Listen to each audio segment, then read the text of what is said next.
يرفع الله الذين آمنوا منكم والذين أوتوا العلم درجات والله بما تعملون خبير. Metode Al-Bidayah, jembatan ngaji kitab kuning untuk para pemula. Bismillahirrahmanirrahim. Assalamualaikum warahmatullahi wabarakatuh.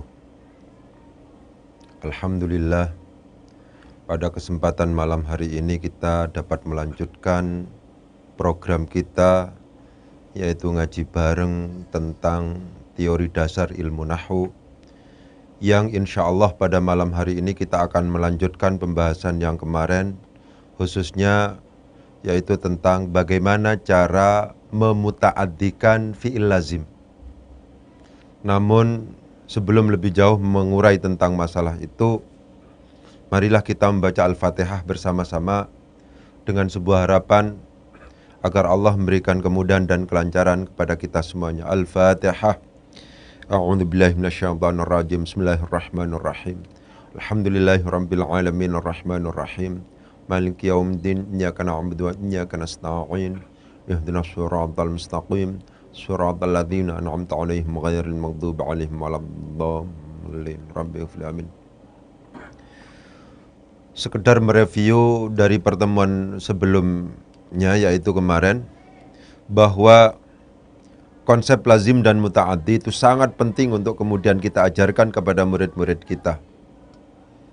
Murid-murid kita harus dipastikan sebelum masuk pada pembahasan maf'ul bih itu sudah paham tentang konsep lazim dan muta'addi, karena konsep lazim dan muta'addi itu adalah merupakan dasar, itu adalah merupakan materi prasyarat untuk kemudian bisa masuk pada kajian tentang maf'ul bih. Murid-murid kita anggap tidak siap untuk belajar tentang maf'ul bih ketika misalnya murid-murid kita itu realitasnya masih belum memahami dan belum mengenal tentang lazim dan muta'addi. Kita kemarin sudah menegaskan tentang bahwa yang paling menjadi standar untuk kemudian menentukan atau kita jadikan sebagai pegangan apakah ini adalah termasuk dalam kategori fi'il lazim atau fi'il muta'addi adalah arti dari sebuah kalimat fi'il. Ketika misalnya artinya itu adalah memungkinkan untuk kemudian dipasifkan, maka bisa kita pastikan fi'il itu adalah termasuk dalam kategori fi'il muta'addi. Akan tetapi kalau seandainya arti dari kalimat fi'il itu tidak memungkinkan untuk kemudian kita pasifkan, maka yang namanya fi'il itu kita sebut sebagai fi'il lazim. Itu semacam itu. Jadi apakah mungkin atau tidak, itu yang dijadikan sebagai acuan untuk menentukan fi'il itu apakah termasuk dalam kategori lazim atau muta'addi. Ketika memungkinkan untuk dipasifkan maka disebut sebagai fi'il muta'addi. Ketika tidak memungkinkan untuk dipasifkan maka disebut sebagai fi'il lazim. Karena demikian, kita kemarin juga menegaskan bahwa peran arti ternyata sangat menentukan. Oleh sebab itu, kami menghimbau kepada teman-teman yang ada di luar sana, ada di rumah dan seterusnya, yang memang kepingin belajar tentang membaca kitab itu, jangan diremehkan masalah mufradat. Mufradat itu sangat vital. Mufradat itu sangat penting. Kalau seandainya kita kemudian tidak kenal mufradat, maka apa yang kemudian kita pahami tentang ilmu nahwu itu akan lumpuh kalau seandainya kita sudah menganalisis teks. Oleh sebab itu, mari kita melakukan gerakan setiap hari tiada hari tanpa menghafal mufradat, tiada hari tanpa menghafal nahwu shorof, misalnya seperti itu. Insya Allah dalam kurun waktu 1, 2, 3 tahun kemungkinan pada akhirnya kita akan mengenal dengan baik tentang bagaimana membaca kitab. Itu semacam itu. Kemudian kemarin juga kita tegaskan bahwa yang namanya fi'il muta'addi itu ada 3 macam. Ada yang muta'addi kepada 1 maf'ul, ada yang muta'addi kepada 2 maf'ul, ada yang muta'addi kepada 3 maf'ul. Sehingga kalau seandainya muta'addinya kepada 1 maf'ul, maka jumlah fi'liyah dianggap tidak sempurna sebelum diberi 1 maf'ul.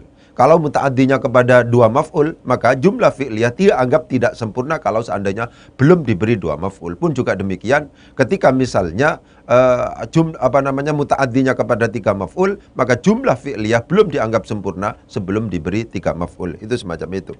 Sekarang saya akan melanjutkan kajian kita tentang bagaimana cara memuta'addikan fi'il lazim. Itu begitu. Jadi judulnya itu adalah ta'diyatul fi'li al-lazimi. Begitu. Bagaimana memuta'addikan fi'il lazim. Gitu ya. Secara umum, ulama memberikan tawaran untuk memuta'addikan fi'il lazim itu ada 3. Ya. Yang pertama itu adalah diikutkan pada wazan af'ala. Yang kedua itu diikutkan pada wazan fa'ala. Yang ketiga itu adalah ada tambahan huruf-huruf jar. Ya, bi ziyadati harfil jarri. Itu begitu.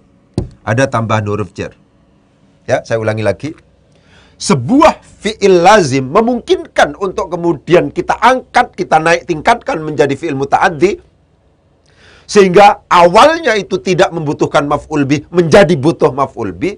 Kapan itu bisa kita lakukan seperti itu? Apabila kita ikutkan pada wazan af'ala, apabila kita ikutkan pada wazan fa'ala, apabila kita tambahi huruf jar. Meskipun harus saya tegaskan, ya, meskipun harus saya tegaskan bahwa pemuta'addian apakah itu kemudian ikut pada wazan af'ala, fa'ala atau dengan menggunakan huruf jar, itu semuanya harus dikonfirmasi terlebih dahulu kepada kamus.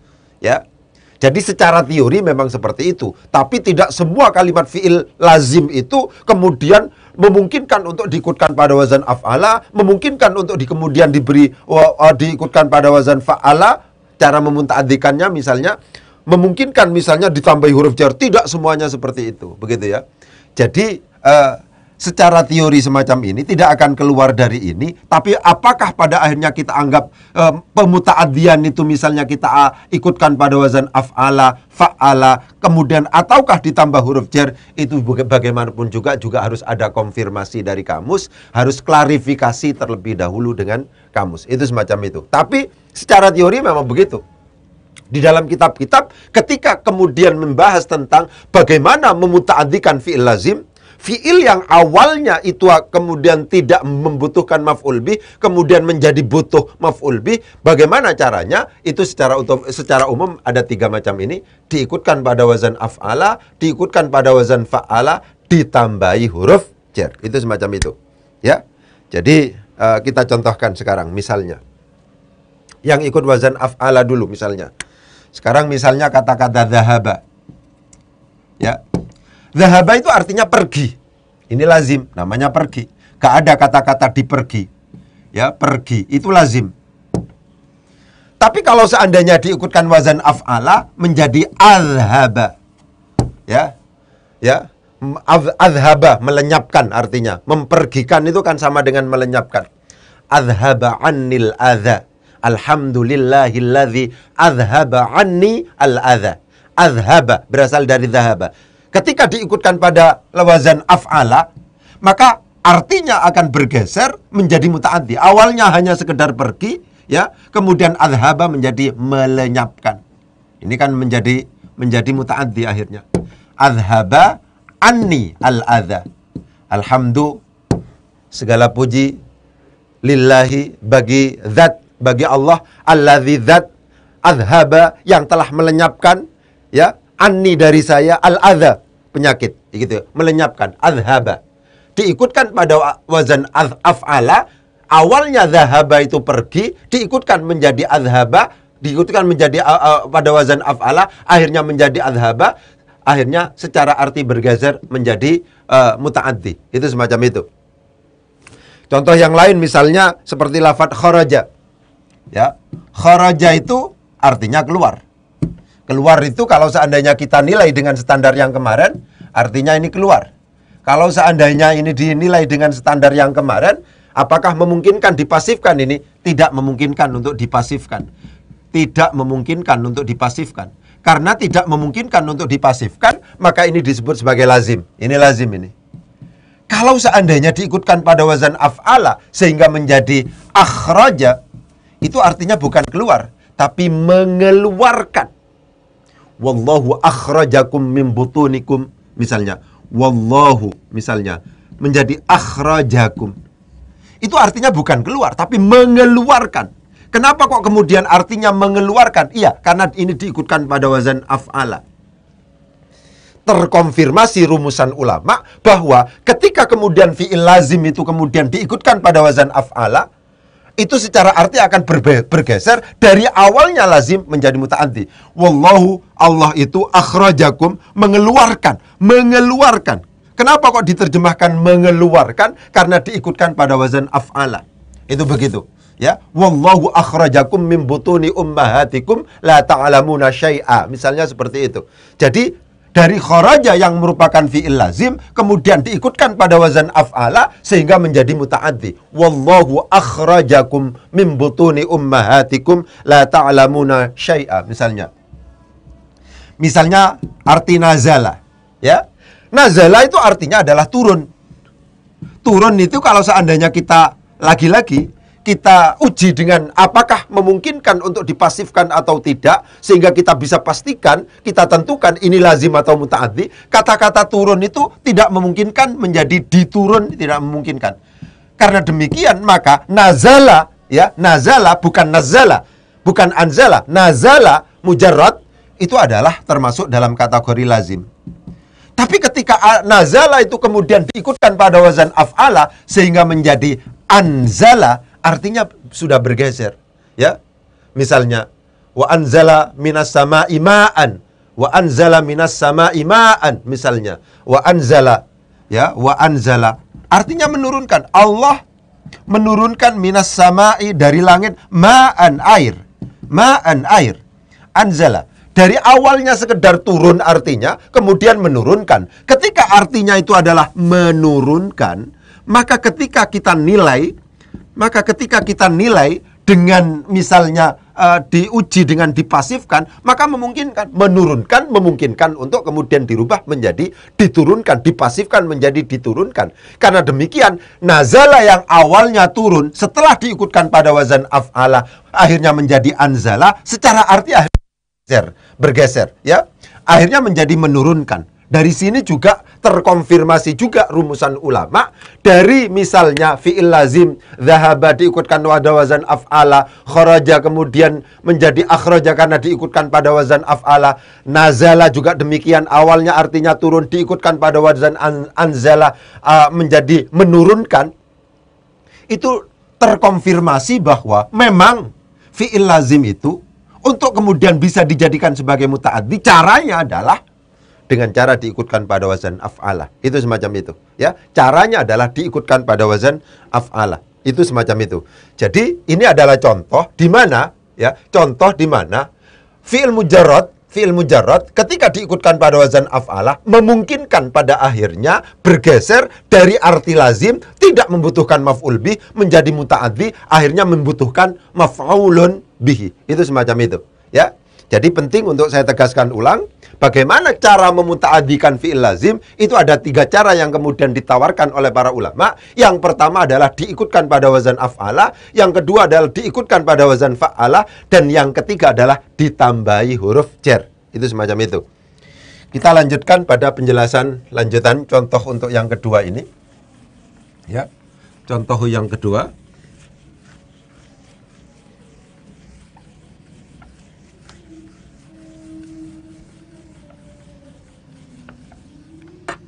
gitu, ya. Saya ulangi lagi tulisannya, ta'diyatul fi'li al-lazimi, gitu. Tadi sudah af'ala, sekarang fa'ala. Nah, begitu. Kita contohkan misalnya, ya. Ini artinya ini adalah bangun, nabiha, ya kan, gitu. Kalau seandainya kata-kata ini kemudian dirubah menjadi nabbaha, ya, membangunkan, nabbah, artinya menjadi bergeser, bukan sekedar bangun tapi membangunkan.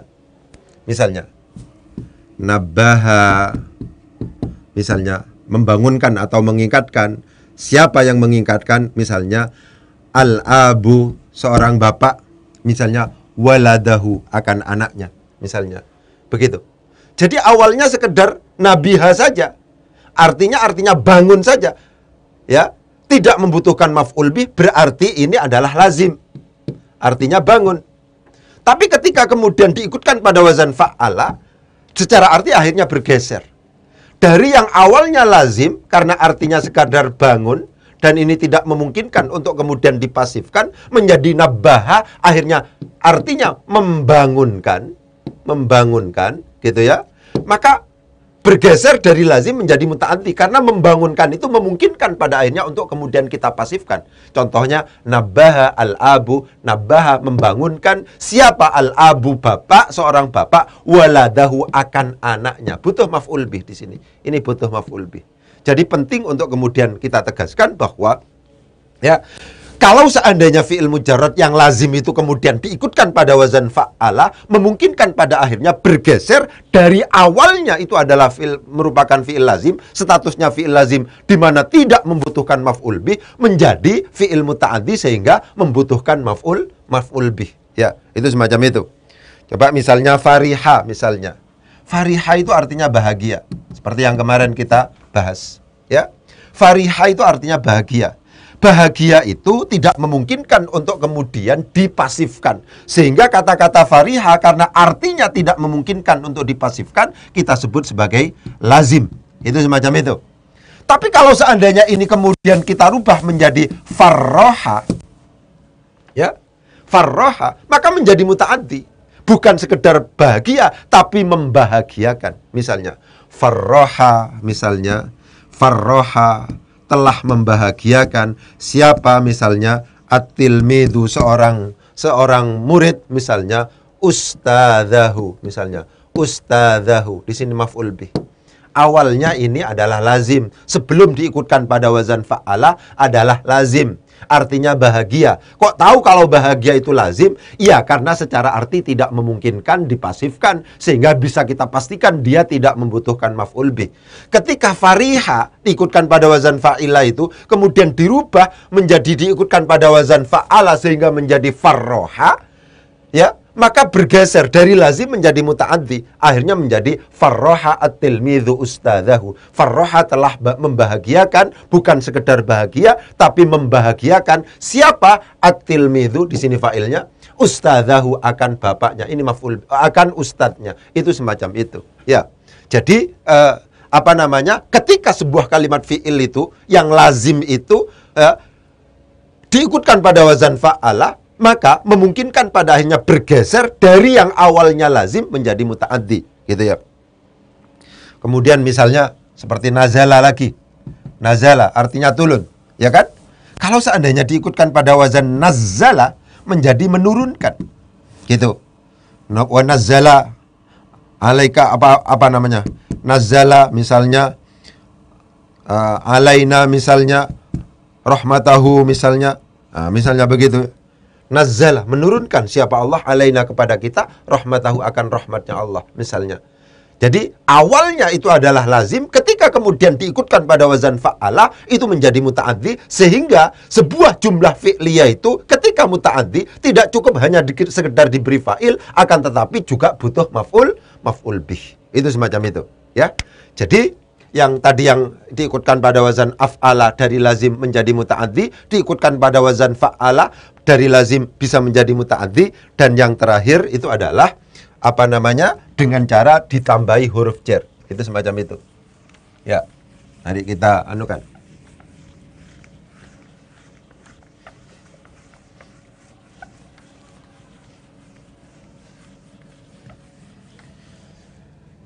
Ya.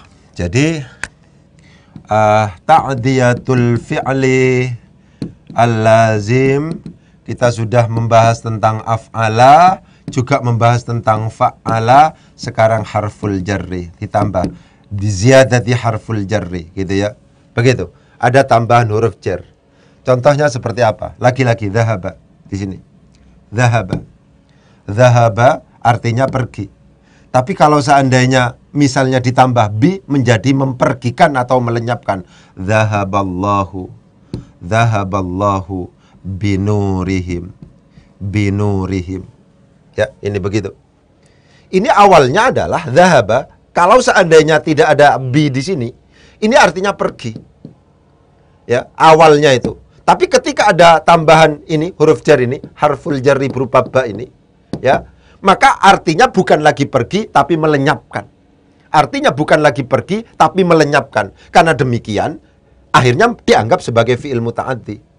Disinilah yang kemudian memunculkan nanti dalam konsep pembahasan maf'ul bih yang ghairu sharih, maf'ulun bihi yang ghairu sharih. Karena terbuat dari jarun wa majrurun. Kata-kata binurihim ini seakan-akan ini adalah jarun wa majrurun, ya, secara lafadz. Secara lafdzon itu adalah jarun wa majrurun, tapi mahallan, ya, secara kedudukan dia itu adalah dibaca nasab karena menjadi maf'ulun bihi. Itu penting untuk diperhatikan, ya.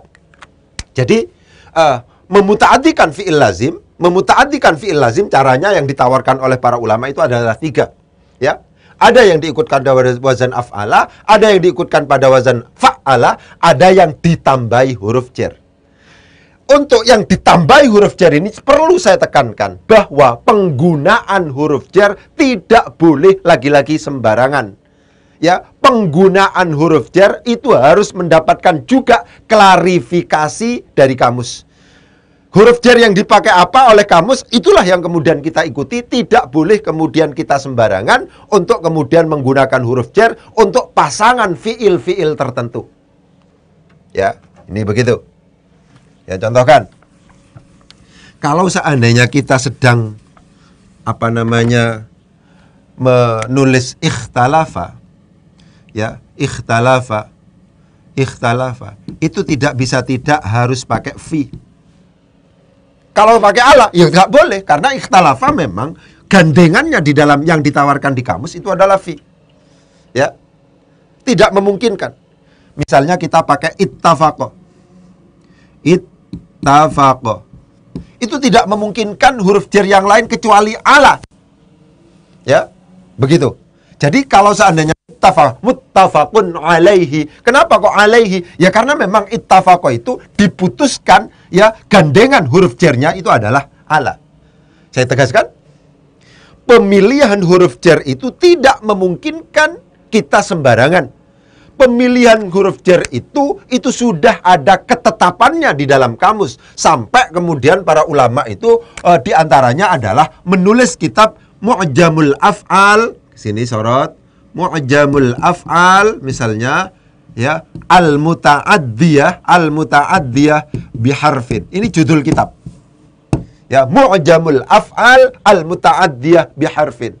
Kamus fiil-fiil yang muta'addinya dengan menggunakan huruf jar. Ini nampaknya di internet juga banyak, ya. Ya, itu bisa di-download ini. Mu'jamul Af'al Al-Muta'addiyah biharfin. Kamus fiil-fiil yang muta'addinya dengan menggunakan huruf. Penegasannya apa yang penting untuk ditegaskan? Penegasannya adalah penggunaan huruf jar itu sudah ditetapkan. Kesalahan dalam rangka menggunakan huruf jar bisa berdampak fatal. Contohnya, kalau seandainya roghiba kita lihat, ternyata untuk berarti mencintai itu pakai fi. Roghiba fi. Roghibtu fiki misalnya. Saya senang pada kamu, perempuan. Tapi kalau seandainya kemudian ini dirubah menjadi roghiba, kemudian di sini pakai an, ini menjadi benci. Dari mencintai atau menyukai menjadi benci lebih disebabkan karena penggunaan huruf jar yang berbeda. Jadi saya perlu tegaskan bahwa penggunaan huruf jar itu tidak mungkin kita ngarang sendiri. Penggunaan huruf jar itu harus kita sesuaikan dengan kamus. Kalau ikhtalafa ya pakai fi, kalau ittafaqo itu pakai ala, kalau roghiba tergantung. Kalau seandainya kita menghendaki arti mencintai, maka pakai fi. Kalau seandainya kita kehendaki arti misalnya membenci, faman raghiba an sunnati falaisa minni. Di dalam hadis, faman raghiba an sunnati, pakai an kalau seandainya membenci, ya. Kalau ihtaja misalnya itu pakai dalla ala, ihtaja ila misalnya, dan seterusnya. Jadi penggunaan huruf jar ini, penggunaan huruf-huruf jar ini, itu pada akhirnya itu tidak bisa tidak harus disesuaikan dengan kamus. Sehingga bagaimanapun juga kita pada akhirnya harus didampingi oleh kamus. Tidak memungkinkan kita misalnya dalam proses belajar itu tidak didampingi oleh kamus. Ya minimal kamus yang recommended kalau yang berbahasa Indonesia itu adalah Al-Munawwir. Itu yang terkenal lah ya. Itu sudah bagus gitu ya. Kita harus punya itu. Tidak mungkinkan kalau seandainya kita tidak punya. Jadi bagaimana cara membuka kamus, kemudian klarifikasi huruf jar yang dipakai itu apa dan seterusnya, itu pakai itu ya. Jadi penting untuk diperhatikan itu.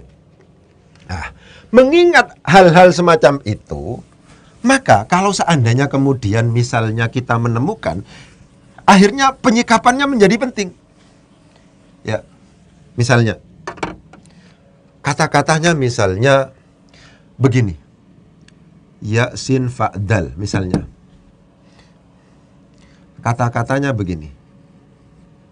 Ya, ini bandingkan dengan. Misalnya begini. Ini gimana ya cara membacanya? Ya faksin. Apakah kemudian ini akan dibaca yafsudu? Yafsudu tidak diikutkan pada wazan af'ala atau fa'ala. Af'ala misalnya. Kalau af'ala kan menjadi yufsidu. Yufsidu. Apakah ini mau dibaca yafsudu atau yufsidu? Ya itu pada akhirnya tergantung. Ini akan kita jadikan sebagai fi'il lazim atau muta'addi. Amal perbuatan menjadi rusak dengan riya. Oh berarti enakan menjadi rusak. Rusak itu berarti hanya sekedar rusak, bukan merusak. Rusak saja. Rusak itu lazim. Maka ini cara bacanya tidak diikutkan pada wazan af'ala. Tidak diikutkan pada wazan af'ala. Yafsudu al-amalu birriya. Tapi kalau seandainya saya balik misalnya ar-riya'u. Riya itu ada mubtada di sini. Misalnya ada tulisan yang sama. Misalnya begitu. Ar-riya'u utawi riya iku yufsidu. Akan begitu akhirnya. Iku yufsidu al-amala. Begitu, coba bayangkan. Sama-sama ya faksin dal memungkinkan pada akhirnya untuk kita anggap sebagai lazim, memungkinkan untuk kemudian kita anggap sebagai muta'addi, tergantung pada konteksnya. Kalau di atas amal perbuatan kita menjadi rusak karena riya. Tapi kalau yang di bawah konteks lain sudah. Ar-riya'u, riya itu bisa merusak amal perbuatan kita.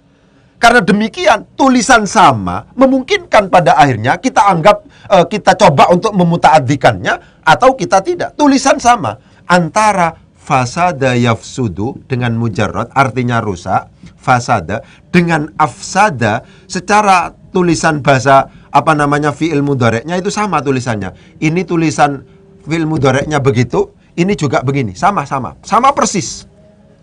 Ini, ya. Fasada yafsudu, kemudian afsada yufsidu. Mana yang kita pilih untuk ini? Yang kita pilih adalah sesuaikan dengan konteks. Ya. Misalnya begitu. Kalau seandainya saya tulis lagi misalnya contohnya, ini penyikapan ya. Pokoknya yang paling penting adalah ketika kemudian fi'il lazim itu diikutkan pada wazan af'ala, ketika diikutkan pada wazan fa'ala, itu memungkinkan berubah menjadi muta'addi.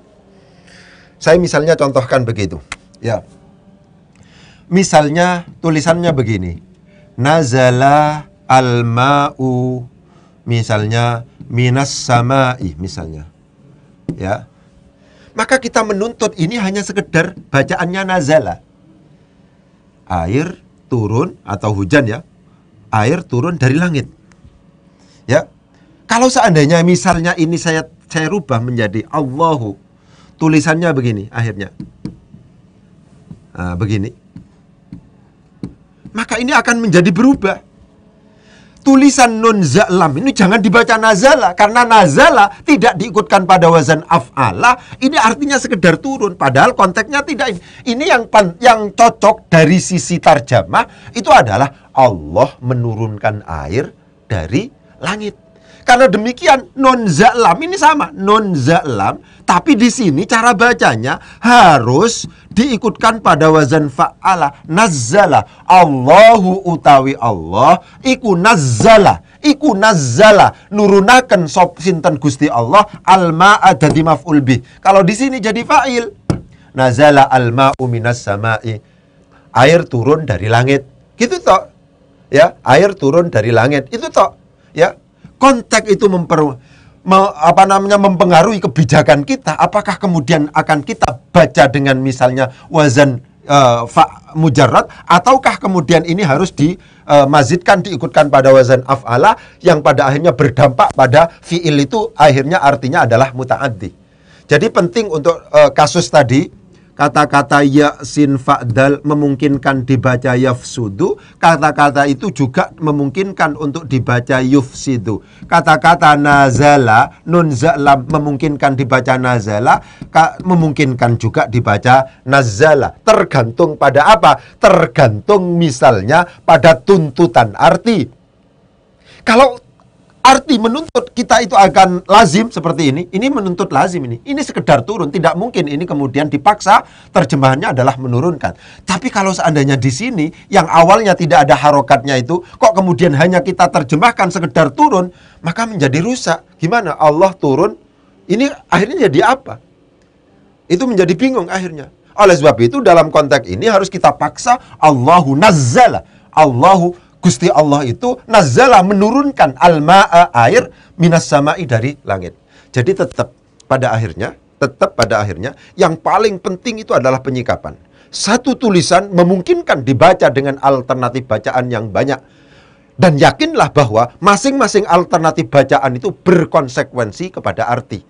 Itu yang paling penting. Sehingga pandai-pandai kita, yang paling penting secara teoritis, itu sudah paham kita bahwa fi'il lazim memungkinkan berubah menjadi muta'addi ketika misalnya diikutkan pada wazan af'ala, ketika misalnya diikutkan pada wazan fa'ala, ya, af'ala, fa'ala, dan ketika memungkinkan, ketika dimasuki huruf jar. Dan perlu diingatkan untuk huruf jar itu tidak boleh sembarangan. Huruf jar itu harus disesuaikan dengan yang ada di dalam kamus. Penggunaan huruf jar yang beda itu berdampak pada akhirnya orang Arab yang pemilik bahasa itu tidak memahami apa yang kita tulis. Itu semacam itu, ya. Jadi mungkin itu yang bisa saya sampaikan dalam kesempatan malam hari ini. Kurang lebihnya mohon maaf. Wabillahi taufiq wal hidayah. Wassalamualaikum warahmatullahi wabarakatuh.